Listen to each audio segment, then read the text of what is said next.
After I won the medal won the medal in 1968, I was sent back to Fort MacArthur, California. That's where we trained. And I was in the papers. I was rated the best physical specimen at my age in the United States Army.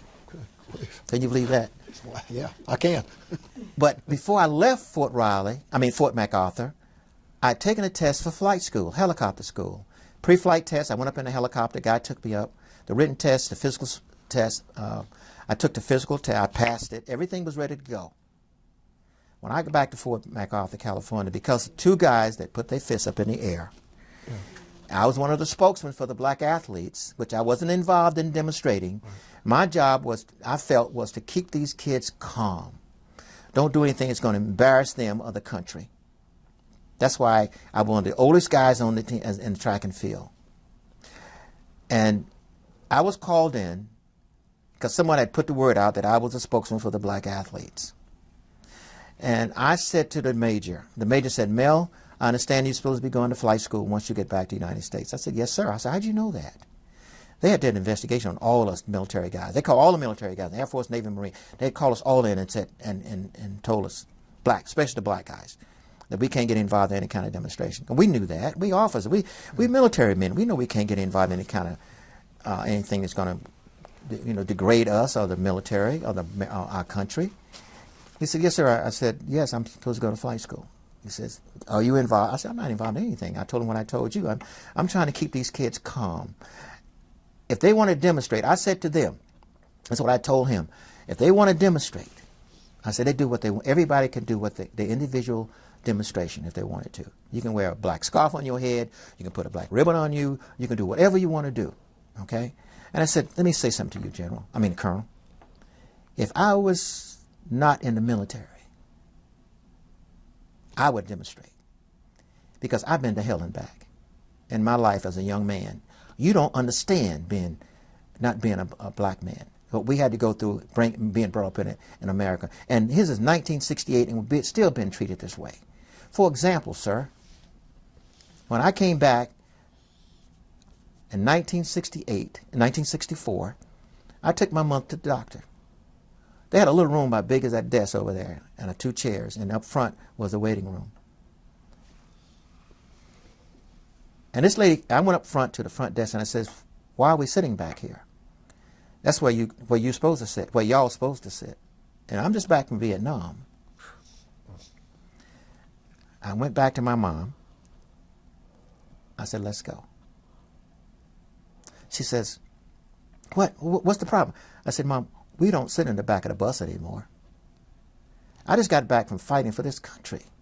I've seen young men die for this country. I got to sit in the back of a room to wait for this doctor? He's not worth it.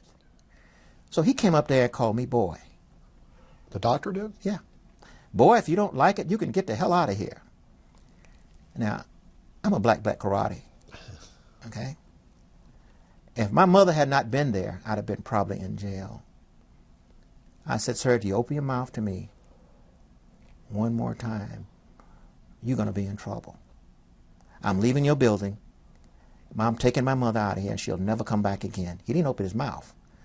I said, I just got back from Vietnam. You don't want to talk to me like that. And I told him, I said, look, I've seen young white men die for this country, for you. And young black men die for you. And you're going to treat me and people the way you treated them? Treat them, come into your office? So we walked out. I got in the car. My mother was crying.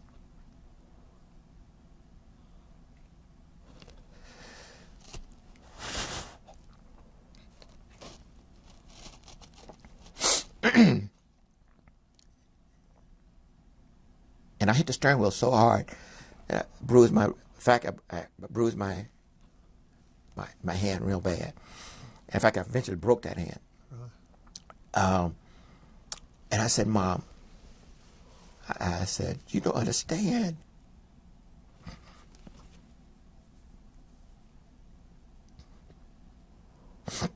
My mother passed away like 5 years ago. She's 96.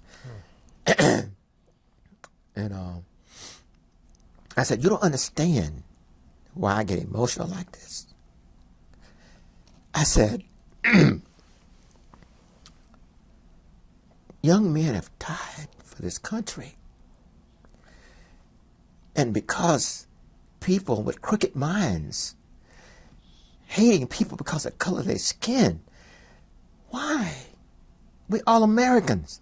I said, Mom, everybody has the same color blood. It runs the same color, red. It don't matter what color we are. Why are you here? You're a librarian. And I said, sir, I got drafted. And he was a graduate of Yale at ROTC. And he said, I'm going to do something that the Army never does. I'm going to give you a job that meets your qualifications. So instead of doing film cleaning, he sent me essentially to run this library. And in Vietnam, there were at least 32 because I was in one. Trailer libraries that were set up for essentially the enlisted men and officers to come in to use the library facility to do a whole lot of recreational reading or other types of things. So I ran a trailer library in Cu Chi, Vietnam, right in front of the 25th Admin Service Club for about 11 months and 19 days. So I didn't realize that they had these trailer libraries in Vietnam, so can you just talk a little bit more about what the library was like, what kind of Sure. materials were in the library, Sure. who used them, that sort of thing? Well, it was a double wide trailer, and the unique thing about it is that it had 2 air conditioning units. And in Vietnam, if you're an officer, you had an officer's club with an air conditioning unit. If you're an enlisted person, you had the ability to look at the officers as they came in and went out of their air conditioning. So this is a place that people congregated, partly because of it was quiet, partly because it was air conditioned, partly because Peter didn't bug you. So people came in from stand down, from being in the field, and come in for 2 or 3 days to stand down. And they come in and basically sleep. But I had about 5,000 books there. I had reference collection. I had hometown newspapers. I had about 3,000 or 4,000 rented books, McNaughton both. It was a plan that a publisher, Baker and Taylor, offered. So I had fiction. I had nonfiction material. I had other material that cycled throughout. Plus, I had these paperback books that basically came in through special services, which was where the library is situated. And they were given to people to take out in their field. You know? So I had a whole bunch of stuff going on. And I had people coming in there that were base camp warriors. And in any base camp situation, or any combat situation, essentially for one soldier in the field, you had maybe 5 people back home that did HR, that did medical, that did all these support services. So I was with the Base Camp Warrior Club in the 25th Admin Division, which is the biggest division of the biggest company in the division. So I had people coming in. For example, this one fellow came in every single day, and he got Ayer's newspaper periodical directory.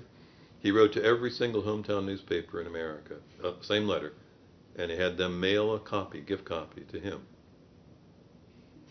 He got mail every single day. And it's like money in the bank when you get mail.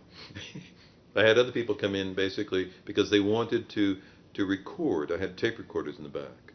They wanted to record music so that they could take the discs or tape, reel-to-reel tape. That's the level of technology.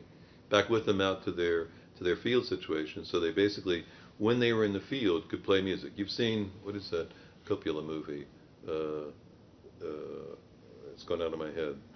Apocalypse Now, right? So you get the helicopter playing, you know, the symphony. Well, that wasn't really the case, but really what you'd have is you'd have the Rolling Stones coming out of an armored personnel carrier. You know? So these people had audio ability because they'd buy equipment in the PX and then pack it into their, you know, either their hooch or their other places.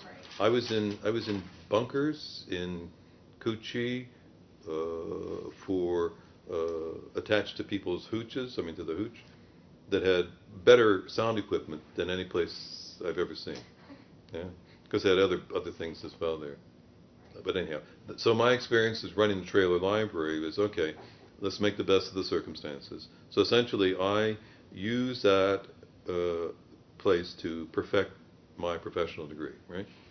So what did I do? I get all these new books in, you know, like McNaughton shipments every 2-3 weeks. So I sit there with the typewriter and type out a mimeograph sheet with the bibliographic entry and a small blurb describing the contents of the work, right? And I then mimeographed it up, right, and set it around base camp so everyone would know, oh, there's something happening at the library. So they liked it so much, they gave me a Bronze Star for it. Then I said, okay, wait a minute. There's something about 25th Infantry Division, and it had a head of Special Services that was really interested in taking the tropic lightning motif, because 25th Infantry Division was started in Hawaii, and they had this electric strawberry, which was basically a red, well, it's on some of the material they gave me, a red sort of a diamond-shaped leaf, but the lightning was in red. So everything harkened back to Hawaii. So the idea was that here are 2 trailer libraries. How can we make it look like Hawaii? And the answer is you dump mound sand so it looks like an island. You bring in some palm trees from the bush, you put them in there, and the guy planted grass seed. So I had the only push lawnmower, to my knowledge, in the entire South Vietnam area district. So I basically, they gave me another Bronze Star for that. The 3rd Bronze Star I got because I really wanted to help out on campus, and there was a library that was staffed by a person who wasn't a librarian in the surgical hospital on campus, right? On campus, good Lord, in base camp. The 3rd Surge Hospital essentially had a library of medical texts. So I said, okay, I'll spend a couple of days. I went over actually for about 3 weeks in the afternoon and cataloged, right? I had not done professional level cataloging, but I did find a copy of Dewey. So I cataloged their collection, right? So they gave me another Bronze Star for that. 80th MASH, which is on the same post there in Fubai. And that's where I really had my most traumatic experiences, probably. Whenever they flew a helicopter load of people in, the chaplain would be there, and especially when they brought in dead bodies. You always had to have some chaplain there to sign the little tag that they had there. One night, I got a call, I don't know what time of that was, and they have a triage process in the Army, in the hospital.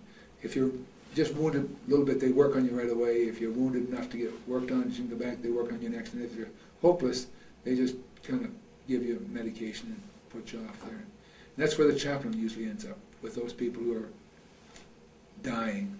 Usually it wasn't too heavy as far as anything, because most of the guys were knocked out. And, but one night I went in there, and there was this young fellow who had just been blown to flinders, but he was still alert. And his face was still unmarred, but the rest of his body just all smashed up. And so I was talking to him, and we talked about home, and things like that, and we talked until the lights went out in his eyes. Still gets me today.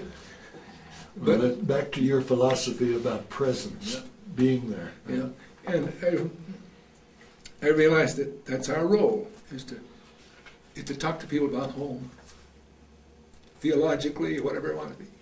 And it's those experiences that gave me whatever post-traumatic stress disorder out of Vietnam I had, which I had some and worked with later on. It was a very difficult year for me, because I was old enough to be the father of a lot of these guys by now.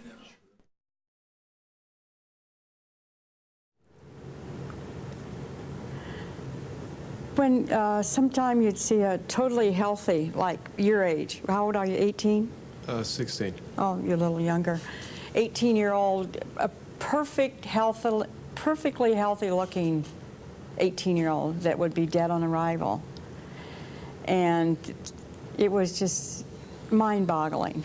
And then I saw, I was on triage one night, and a man came in with, didn't have legs or arms, but he was talking. It was just mind-boggling. Something I probably never will see again.